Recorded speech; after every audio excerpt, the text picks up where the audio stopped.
سلامونه خوشحال خانیانو، ستړي مشئ، جوړ تکړه په دې هیله چې روغ وئ. د خوشحال خان د لیسې ویډیو مې درته کړې وه، غواړم چې د خوشحال خان لیسه له پاسه در وښیم. دغه منطقه چې موږ ناست یو دا د توپ غونډۍ نومېږي یا توپ تپه. دلته به یې معمولا هغه وخت کې چې 12 بجې به شولې، بیا به د توپ ډز وشو، خلکو پوهېدل چې دا 12 بجې شوې د ورځې پخوا وختونو کې. او دا خو نو پوهېږئ کوم ځای دی، لږ نږدې شه چې دی ما خوشحال خانیان حتما دا ځای پېژني، دا وینې ده.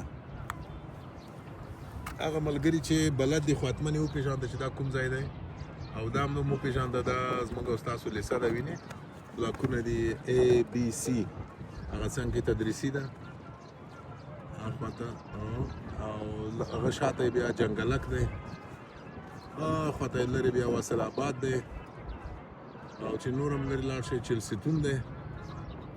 په کیڼې خوا کې پاس هغه خړې ودانۍ چې دي، کیڼې خوا کې پاس هغلته تخنیکوم دی، او په څنګ کې تڼیکوټ دی. دغه سړک چې وینئ دا لوی سړک، دا د چلستون سړک دی، چلستون ته تلئ. دغلته وینئ ګذرګاه ده دې ځای کې، دغه ګذرګاه شوه، دا هغه د ګذرګاه پل دی، دا هغه لاندې ځای کې دا موټر چې وینئ دا د ګذرګاه پل دی. هغه خواته سړک چې تللی دی ګذرګاه سړک دی. موږ او تاسې به چایونه خوړل، رستورانونه وو، او دلته یو جومات جوړ شوی دی، د دې ځای نه معلومیږي دغه لوی دغه جومات. او د جومات په څنګ کې د باغ بابر څنډه ده، د باغ لږ مخکې چې ورشئ هلته د باغ بابر دروازه یې جوړه کړې ده، په دې ځای باندې ورننوځئ او داسې راځئ باغ بابر ته. نو هغه خو پوهېږئ حبیبیه لیسه ده او دارالامان دی او دا خبرې دي، دغه هم را سره وګورئ، کارتې 3 او کارتې 4 او دا خبرې. دا د کابل غربي سیمه ده، لویدیځه سیمه. نو او که غواړئ چې لږ څه نور هم وګورئ، اوس خو نو خبره راغلې ده، راځئ چې دغه خوا هم در وښیم.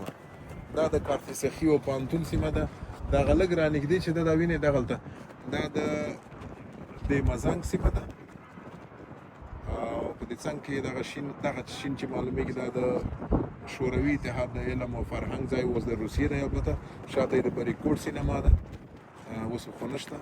مخکې کارتې سخي او د پوهنتون، او هاخواته یې کوټې سنګي دی چې مخکې لاړ شي میرویس میدان، او دې خواته ښۍ خواته چې وینئ دغه د تلویزیون غر دی چې دې خواته یې بیا نور هم لږ راځو. دا وینئ دغه توپونه مې چې درته ښودل، دغه 2 توپونه دي، دا هماغه د توپ تپه ده چې موږ اوس په ولاړ یو. هاخواته یې د زنبیل شاه، زنبورک شاه او رتبیل شاه د غرونو دغه دیوال دی، دا هم ډېر تاریخي دیوال دی، او دا هم دغه غر دی. یو وخت کې دې کې جنګونه وو. دغه ودانۍ وینئ دا خړه دغه وینئ دې کې د مرمیو نښې تر اوسه هم معلومیږي.